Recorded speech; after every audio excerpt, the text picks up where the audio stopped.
From WFRB TV Local 5, your local election headquarters, this is Newsmaker Sunday with your host, Tom Zalaski. Good morning and welcome to Newsmaker Sunday. I'm Tom Zalaski. We are just 2 days away from the 2018 midterm elections in Wisconsin, and the final Marquette Law School poll shows tight races all across the board. Let's give you a look. Among likely voters, the race for governor tied with both Tony Evers and Scott Walker, coming in at 47%. In the U.S. Senate race, Democrat Tammy Baldwin, the incumbent, holds an 11-point advantage over Republican challenger Leah Vukmir. And in the race for Attorney General, incumbent Republican Brad Schimmel holds a 2-point advantage over his challenger, Josh Call. All right, joining us now to discuss all things election, Michael Kraft, Professor Emeritus at UW Green Bay, a friend of the show, a frequent guest for our show. Thanks so much for joining us once again, Professor. Much appreciated. Sure. Always love your insight on these things.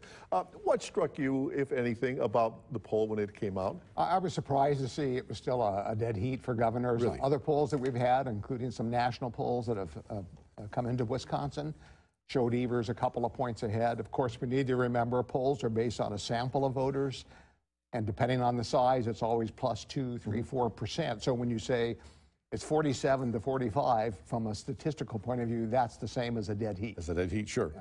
Yeah. The poll also shows health coverage to be one of the big, if not the biggest item in both the Senate campaign, the gubernatorial campaign. Is this a pre-existing condition election in the state of Wisconsin? That's part of it. Of course, that's the part of healthcare that's gotten the most attention. Everybody today says they're in favor of insurance companies covering pre-existing conditions. But for a long time, there really has been a big partisan difference on that issue. The Marquette poll showed healthcare being number one, but also K-12 education was right behind it.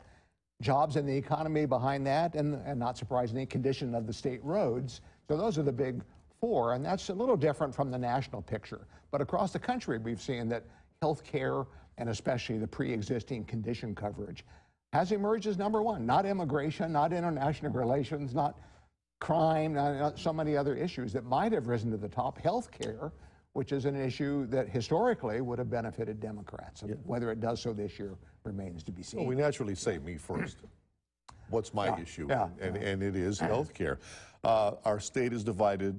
We're inundated with campaign ads. Every time you go to the mailbox, it is just stuffed with stuff from both parties. Could we see more voters doing the select a party choice? Are we seeing more that could possibly just go straight ticket? Well, the parties are trying to nationalize these local and state elections. So the national parties are hoping we'll do that. The national parties are hoping that. Democrats hope that the sort of anti-Trump feeling will play out in the states. So they'd be happy if people who dislike Trump were to not only, because Trump's not on the ballot, but the president has been traveling all over the country every day, taking positions and hoping to make this election about him. And that may work well for Republicans in some states, but not so well in other states. I'm not sure with Governor Walker and Leah Vukmir, for example, that being linked to Donald Trump would necessarily help them in Wisconsin, where Trump is not so popular.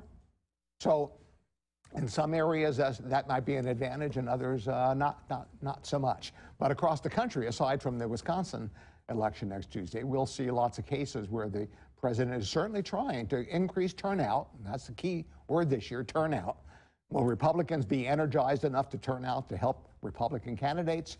And on the flip side, will Democrats be energized about what they dislike about Donald Trump, the Kavanaugh Supreme Court nomination, and so much else? But both sides are trying to play this up as a national vote, one party or the other, which is unusual for a midterm election where there's so many state and local elections that have nothing to do with the national government. So who, in your view, is going to decide this election? Undecideds, college kids, women, or the parties getting out their vote? And you're going to say all. I was going to say all.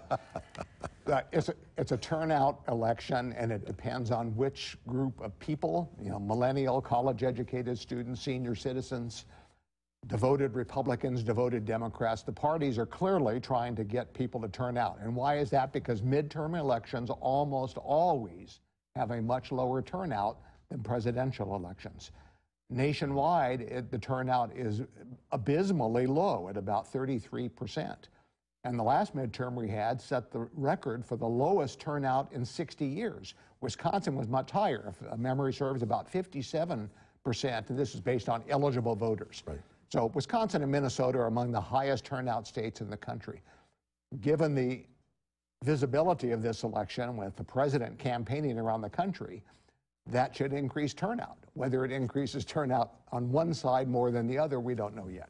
Let me bring up some of the issues you brought up. The caravan from Central America heading through Mexico to the border, the bomb packages sent to CNN, sent to prominent Democrats, the shooting in Pittsburgh at the synagogue this past week. How much of an impact, if any, do these events have? Well, they clearly have stirred up both parties. Democrats have long been disappointed in the Trump administration, of course.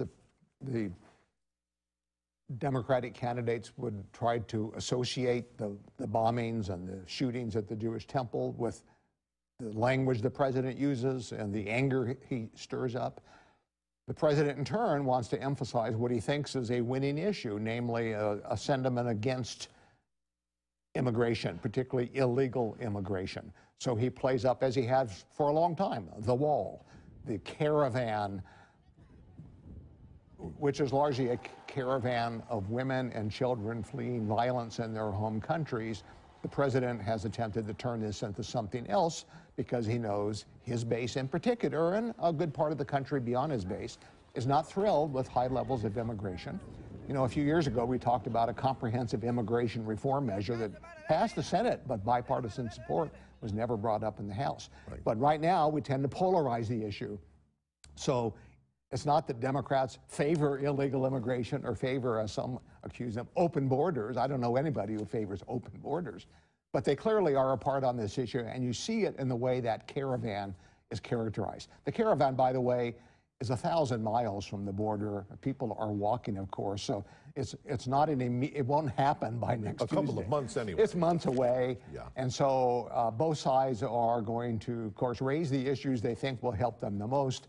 The president seems to feel stirring up sentiment against immigration and the caravan of people of one kind or the other, he believes will increase the turnout for Republicans and incline them to vote for Republicans. Democrats are hoping that other issues, such as the bombings and the anti-Semitism and attacks on other people and the language, the polarization that has been created of late, will work to their advantage. And we'll know more, of course, next Tuesday.